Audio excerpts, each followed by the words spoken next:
All right. Well, we are off and running now. Hello, everyone, and welcome to the Broke Scholars.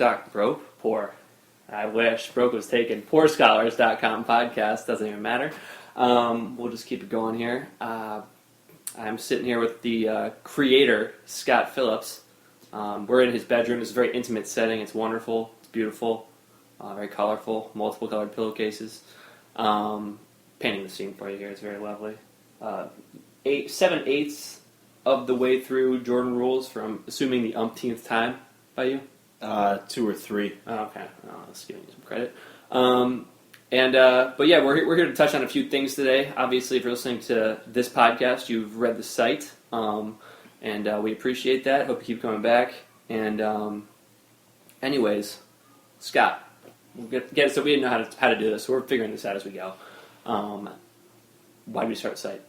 I think we just wanted a creative outlet in a space where a lot of people could join together and on a daily basis produce things that were creative and had a lot of thought and just made people laugh. And we just wanted to have one spot to do it in rather than a bunch of different spots that people had to go to, just kind of form a team and see where it goes. And I think we have a great collective group of individuals that have a lot of different tastes and interests and things, and it's been interesting and fun so far. Yeah, it definitely has. I laughed because we'll update the site as many times as we can per day. It varies per day, obviously, but I'd say we get at least 4 a day usually.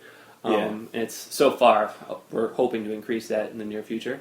But the content, it's good because there's a bunch of writers, a bunch of voices, which makes it always different, always fresh, which I think is good as opposed to the same exact people every time, the entire time. So it's definitely nice change, and I know it's something you were going for, and it works out. You have a nice network of friends that are willing to contribute. Certainly. All right, so I guess to get started, we can talk about one of our favorite topics, MTV programming.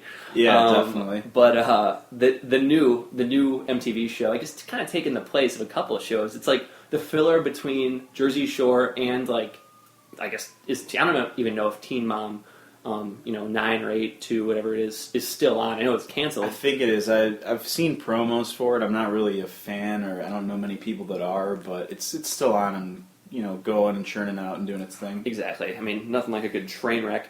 So we watch because we're America. Yeah. And anyways, I guess give me your initial thoughts on Buckwild so far.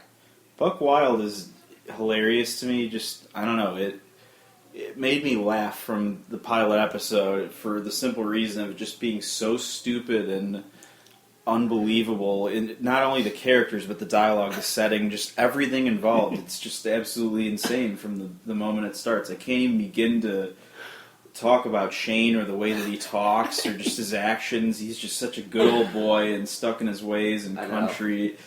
What were your thoughts on it? I mean, I don't know. It's pretty. I think everyone that doesn't live in that area, their thoughts were pretty much the same. Just a holy shit. Like, this is how, and it's one of those things where, I mean,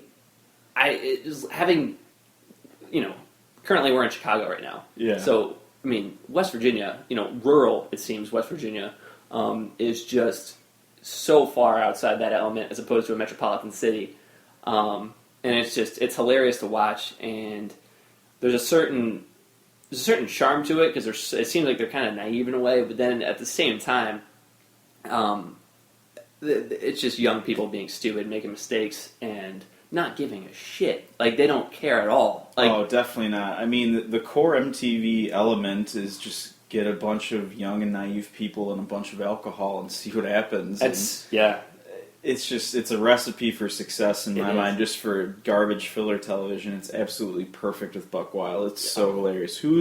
We mentioned Shane, obviously. Who's your favorite character, probably besides Shane? I don't know. He's pretty solid. I don't even know the characters' names. I just know them by faces, really. I really, truly don't. Okay. I've seen all but 2 episodes, and I can't remember. The kid with the sleeveless shirt, they're always at his house. His dad's in the show sometimes. Shane's friend. What's his face? I just know Shane. He hangs out with Tyler, but Joey's the one Joey's his sidekick, the one with the shaggy hair. Yeah. Yeah. I cannot remember his name to save my life right now. I don't know any of their names. I just know them by face because usually I'm like watching that show just in a total daze, like in awe, and I'm just laughing hysterically because it is kind of funny in just this, oh my god, they're doing this kind of sense. But yeah. I really truly don't even know the names. I would say the dude with the sleeveless shirt. That's what I'm going to go with because I can't think of his name, to be honest with you. But he's pretty money because he is like, the show kind of took a turn and centered around him. And it really did. Like, it seems like the large majority of the stuff happens at his house. Yeah. And then that one, who's the girl? You know who I mean? The short girl that there was like the love triangle. Oh, between Katie and... is it Katie? Yeah, I believe so. Okay. It was her, the dude with the sleeveless shirt, and that kind of, and Tyler. I know Tyler. Yeah. He's the one that wears the tight shirts. And he's he's the only one in the show with a chest, so he feels the need to wear like tight shirts to prove it. Yeah, definitely. And, but yeah, good for him, man. You know, having a chest in West Virginia. Anyways, it's I would say sleeveless shirt, dude, and I'll come up with his name in a second because I'm thinking of it, and I cannot come up with it. What do we got? Is it Shane? Joey? I think it's Joey. Is it Joey? Yeah. God, I totally was off on that because I was thinking like one syllable. I'm like, what's his name? I couldn't think of it. All right, we're figuring things out as we go here. Transitioning out of that, I guess I was laughing earlier about just and this is the last thing we'll touch on before we switch topics seamlessly.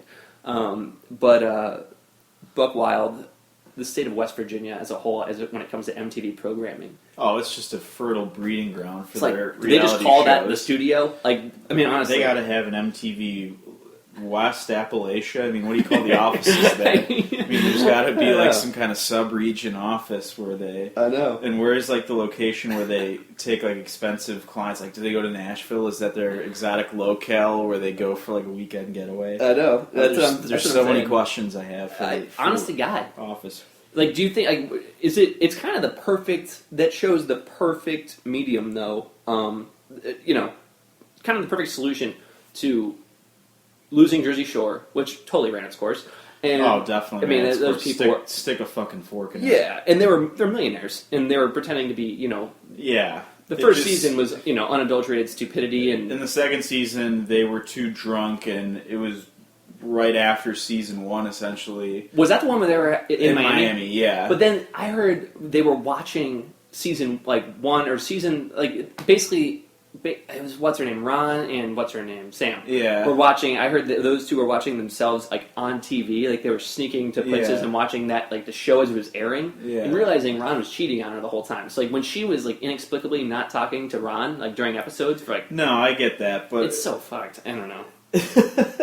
I still thought that season's pretty hilarious. Oh, yeah. Well, I mean, I can't explain to you the level of douchebaggery in South Beach. You know what I mean? And they're in the heart of it. Yeah. So, I mean, it's to be expected. Not to mention, it is there because they're douchebags. Like, I mean, certain ones were more likable than others, obviously, but you see those guys out, you generally see pump fisting people with their hair blow-dried to a point and then gelled, like, heavily. And you're those like, people are the worst at the club. Yeah. You just lose your shit every time you see those people mentally. Like, exactly. What are these people thinking? I know. So, it's tough to watch, but okay. Moving on. We were both genuinely excited.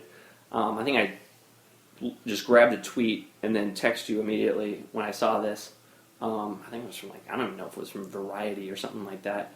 But Entourage movie coming out. Oh, definitely. It's something that every fan has been craving since the show went off the air last summer. And, I rewatched the ending of the series finale recently, especially the last part with Ari, and it's just so sick, where he talks about playing God, and you just make it want to have a movie so bad and see what happens and what the resolution is. And I can't wait for it. What do you think?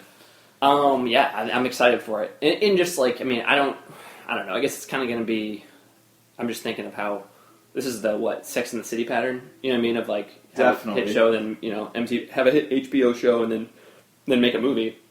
And that's exactly their pattern. And they made both movies, but I don't know. I mean, I'm curious to see. They will get all the characters. Like, I mean, they're not doing it. It's like, I mean, we just saw a picture of Jeremy Piven on my Instagram hanging out by a pool in Miami. They're not really doing anything. I don't think. Yeah, I can't imagine that. Yeah. A lot of their other guys in the cast, not to discredit their service to the show and their wonderful job portraying the characters, but they're not exactly getting a lot of work doing meaty character roles and a lot of other. Dialogue-driven pieces right now. So they'll take a movie when they get offered one. Totally. Because any one of those guys, I was thinking about it, on my walk over here through the puddles of all the snow that are melting. All the other guys, all the guys in that show, they pretty much are just not. If they're seen in public, they're referred to as their Entourage names, right? Yeah, that's pretty much their known identity roles. You're he's blank from Entourage. Exactly. That's so-and-so from Entourage. Every one of the characters, too. You'd be hard-pressed for others. Piven, obviously, has done other things, but you would still know him more so as Ari than any other character in my mind. Absolutely. That guy. If you had to pick a character that you miss the most, because, that show was... It was so predictable, and it was it's cliche and got tired at the end. Shit, but it was cool. It was a total fantasy thing where it was if I was rich, my friend got rich, and was my best friend, and this and that, and I'd take care of him like Vince does. Yeah, it was fun to watch. And I think I miss Johnny Drama the most. Yeah. His character kind of remained quirky true to himself in many ways. He's always loyal to Vince, and baby bro, what up, Vin? And he's always there to cook for him and look out for him and.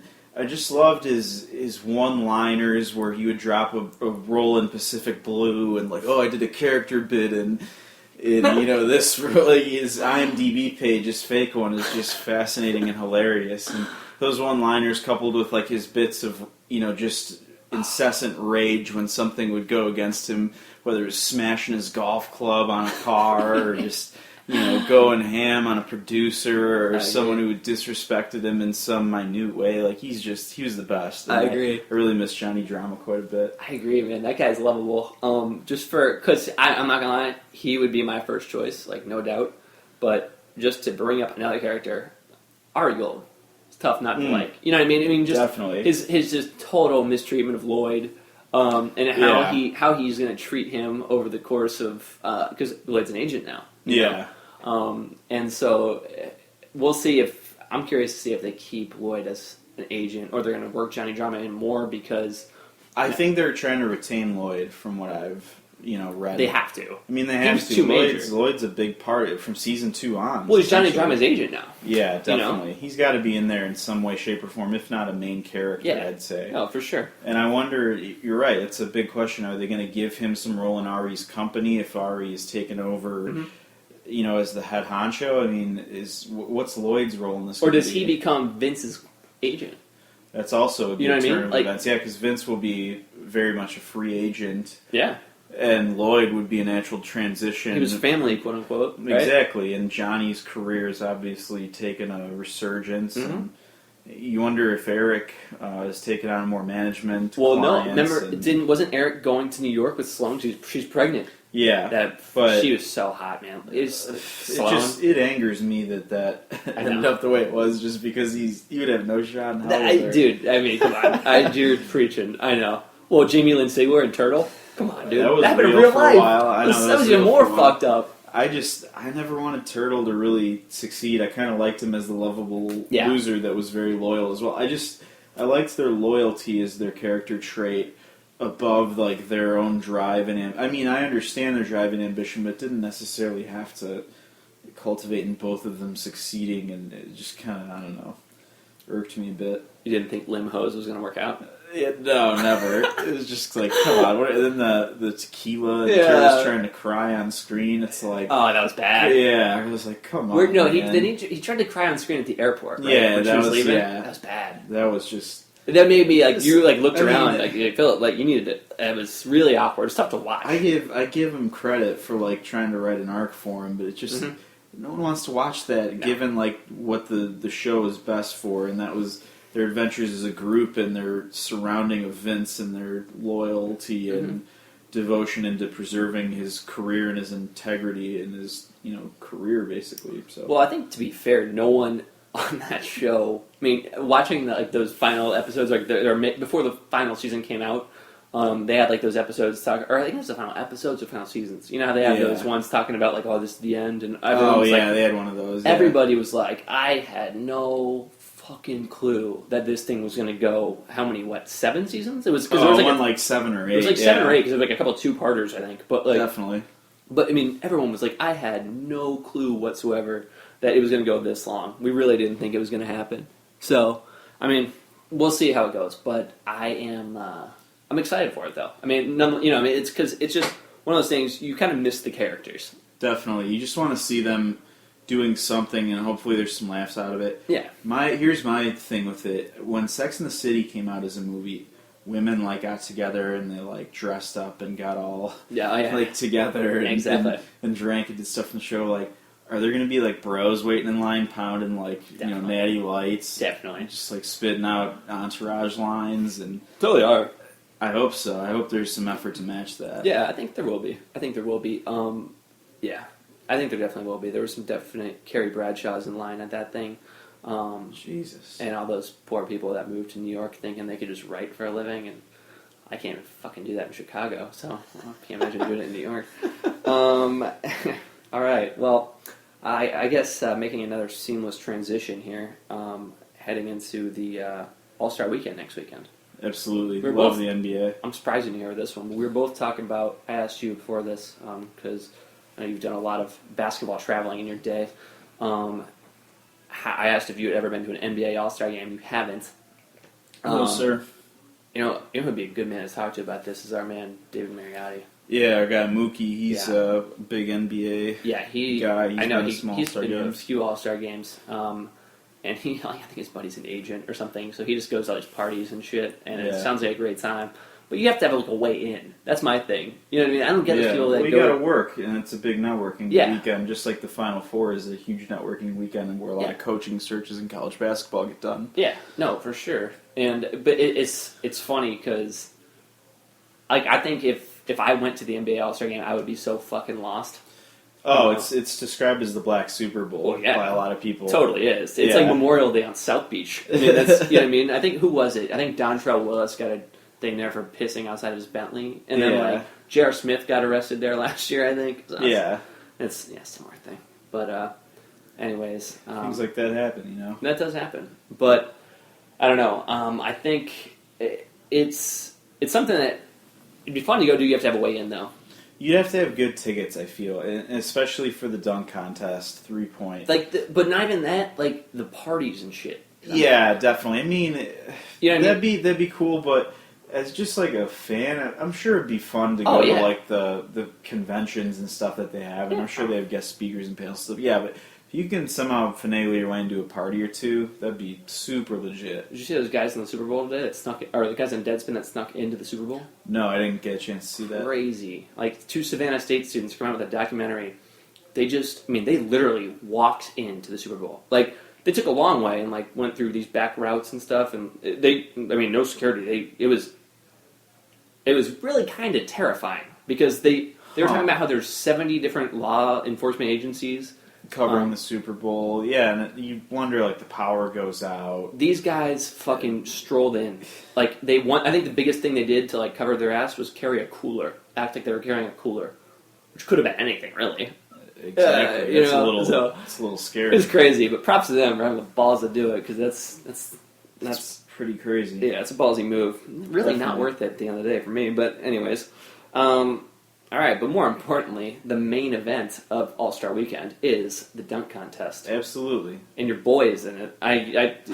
You talking about this, you're like, oh, yeah, we'll talk dunk contest. And I'm like, we don't know guys in it. And then you just go, Flight White. Flight White's my guy. He's always been my guy. I've been talking about him entering the dunk contest for years, but he hasn't been in the NBA. He's basically, as I've been joking among friends, he is in the NBA to be in the dunk contest, even if he is 30. Mm-hmm. That's basically the biggest reason that people are hating on him at this point. They're like, oh, he's 30 years old. I'm telling you, that is the most effortless dunker I've ever seen in my life. I've seen most of the greats live. I've seen Vince Carter when he was young and in his prime, Jordan, Kobe, all these great in-game and dunk contest dunkers, and he was the most effortless I ever saw. All right. That's a legitimate, because the NBA is known as like the conspiracy league.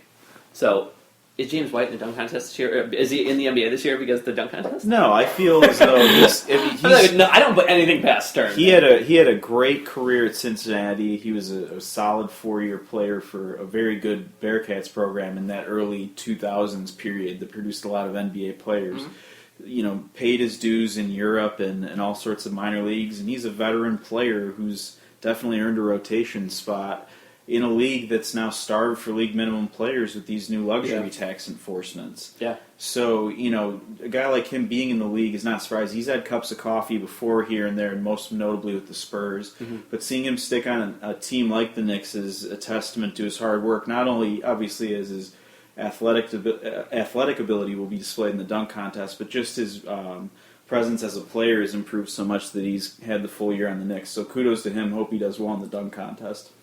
Think he wins it? I think he does. I think Gerald Green's going to give him a hell of a run. Obviously, he's had some memorable dunks in the dunk contest as well, and he's found his way back into the league with a nice 3-year contract from Indiana. Mm-hmm. He's sputtered a bit of late, but he's still been a solid guy and hopefully can contribute on the rotation to a surging Pacer team that's heading towards the playoffs. Yeah. Without Danny Granger doing quite well, but it'll be fun to see what Eric Bledsoe can do. He can really fly above the rim. Yeah. And then, who else is involved? Jeremy Evans. Yeah, he's a returning champion. I'm not wild about him, but obviously he's done some good stuff under pressure. And just a big, huge part of the dunk contest. Yeah. A big part of the dunk contest is having guys that can put it through on the first try. Yeah. You can't have these guys that do, 4 or 5 repeat attempts and take all the momentum out of the building. You have to do it the first attempt. They just deflate everyone. If you do like a high lob, okay, if like the lob is bad the first time, people will forgive you. But like if you're able to pull off something clean first time, whether it's the lob component, the full dunk, everything, and the place goes ballistic, that's what makes something memorable. Agreed. People go ballistic about it. Do you remember Shannon Brown a couple years ago? That first dunk that he missed? Definitely. I'm telling you, I told everyone, I'm like, if he would have landed that, it would have been like, it was insane. It was just, Gotta land it, though. Yeah, you gotta land it, though. That's the huge thing. No, and he was ridiculously, he was high enough. The ball got away from him, but I remember that. It was because everyone was talking about him going into it. Like, because he's one of those guys that can, he's insane. He can jump over the, freaking backboard. So it's like, definitely. He's a freak, and everyone was talking about him coming in. He doesn't have the hype, obviously, of like a, Fly White kind of thing, but. Fly White, though, is my pick to click. An effortless guy, and he said he has multiple 50-point dunks in his arsenal, so look out for that. I heard that. He's like, I got 5 50-point dunks in my head right now. I heard something like that on this week. I was just laughing my ass off. I'm like, I fully think he can pull it off. Yeah. I really hope he can, too. I'm looking forward to it. The dunk contest needs it. Like, just the whole, I think they need something. I feel like it lost so much. It has. What do you make of LeBron not participating? Obviously, that's been kind of a big deal that people have been talking about. Yeah, I don't know. I take it as, does the premier player ever participate? Like, in recent history. I'm not talking about, like, 1990. You know what I mean? It especially since it's reboot, it really hasn't. But if you look at just the Jordan history with him in it, and Kobe won it. See, he doesn't have a dick measuring contest with Jordan like Kobe does. No, you know Kobe. What I mean? Yeah, Kobe. Kobe's won one though, yeah, right? Kobe won one when he was a rookie. Kobe won one. No, but it's just LeBron. I don't know. Like my feeling is he thinks he's above it. That's the feeling I get out of him not doing it. And that's what bothers me for it. I give him credit for this because I think it takes a tremendous amount of balls to not do it. It takes more balls to not do it because if he entered it, he'd win it for the principle of being in it. And it'd also be, you know what I mean? The thing is, it would also be such a huge opportunity for the NBA. They could capitalize on NBA's been good to him. a lot of, and he does that for the league in a lot of ways. Don't get me wrong. This is not against a slight of a LeBron slight for him doing the lack of promotion for the NBA. He's a part of everything, but I'm saying this would really enhance the NBA's marketability, and also think of the poster opportunities, the interviews. They were talking about the $1 million Kickstarter fund that started for charitable organizations if you entered. The attention and the hoopla, all you'd have to do, obviously, it brings everyone's A game to the table. Everyone wants to beat LeBron now. I agree. And if he's embarrassed to lose, well, shame on him, because I hope he would hopefully bring his A game, and it would result in a great contest, but I don't blame him if he doesn't want to do it. I just think it would be a great opportunity if he did, and it would be good for all parties involved. I totally agree, and I think it would be. It's funny because it's one of those things where everyone's been on this kind of campaign against. Everyone's been kind of on this campaign where, well, he's been on a campaign, I should say, where to right the ship after that, the ultimate PR fuck up that was the decision. Yeah, and so he's done a pretty good job of it. Winning the championship took a lot off him. Definitely, and he doesn't have a thing that he's ever done wrong. He doesn't. He's a good guy. He's a good father. The thing he did wrong he was smiles a lot. Yeah. Gets fans involved. Yeah, I know. Last night I was, or a couple nights ago, I was doing some late night editing. Caught a replay of that Heat Clippers game, and do you see where he passed with the fan back and forth? I mean, I watched that. Live. I watched it during this replay, so it was seemingly live in my head. I hadn't seen it. And my jaw dropped. I had to stop what I was doing and just watch it again. And I was watching it in silence to get editing done. And my roommates were sleeping, and I was sitting there stunned, and I was just thinking, But think about how stupid and little that was, and how cool it was, though. Yeah, exactly. And I just think a gesture like the dunk contest would just be so incredible. Agreed. It's what the fans want. I totally agree. It's what the fans want, but I don't know why. Fuck it, just do it. You lose the dunk contest, who cares? No one will remember it. No one one cares that Jordan was in the 3-point contest and got last place. It's barely ever brought. It is and people laughed because they just knew he was competitive. People people realize they're not immortal. Yeah. They're mostly immortal on the basketball court, but they have small little hurt bits in their arsenal that screw their resumes over. I give him credit for this. He's always kind of different. He doesn't need to be the biggest guy in there. He doesn't need to be the big dog. Think about it. Doesn't. Well, no. But think about it like this. Because here's what I'm trying to say. Kobe is just a dick measuring contest. Jordan, everything he does. He talks like him, chews gum like him. I'm not even joking. He does this shit. He watches Jordan film of him chewing gum basically, and he's like.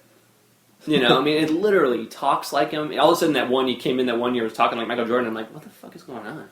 And so, but that's his. And don't get me wrong. There's no higher thing to attain in basketball, and he's pretty close. But he's like, but LeBron is always, and he always Kobe always wants the ball in crunch time. Always wants to hit the dagger. Always this and that, big balls, all this shit. LeBron always is criticized for shrinking at the big moment, things like that. But what he always does? He always finds the open guy. You know what I mean? So he doesn't need the big moment. That's what I'm saying. You know what I mean? He doesn't need that big moment like the other guys. I think he's learned to embrace the big moment as well, and that's been a crucial. But even this part year, of him though, winning the title and being the Olympic hero. Yeah. In a lot of ways. Well, because he doesn't. But he does it by just taking over.